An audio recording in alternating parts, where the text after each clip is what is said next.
Polres Purworejo secara resmi memberhentikan Aibda AL, oknum polisi yang diduga berselingkuh dengan istri TNI pada Selasa 8 November 2022.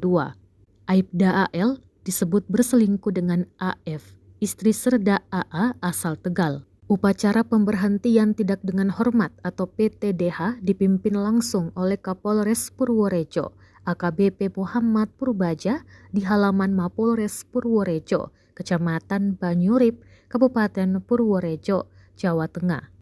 Secara simbolis, Kapolres Purworejo melepas baju dinas Polri yang dikenakan Aibda AL dan menggantinya dengan pakaian batik.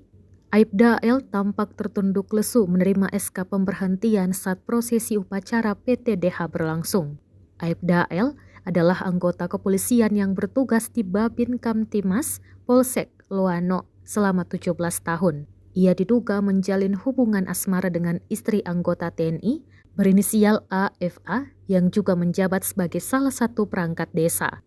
Aibda AL digrebek warga saat berduaan dengan AF di rumah istri TNI Angkatan Laut pada Kamis 17 Februari 2022 sekitar pukul 00.15 waktu Indonesia Barat. Saat itu warga curiga karena di belakang rumah AF yang ada di desa Banyuasin, Separe, Kecamatan Launo terdapat sebuah sepeda motor.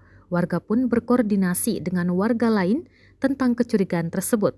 Warga dan kepala dusun kemudian mengecek motor dan menduga motor tersebut bukan milik kerabat AFA. Apalagi warga sekitar tahu jika suami AFA yang berprofesi sebagai TNI AL sedang dinas di luar kota. Ada selingkuh dengan TNI yang viral sekarang juga saya tunggu PTDH-nya.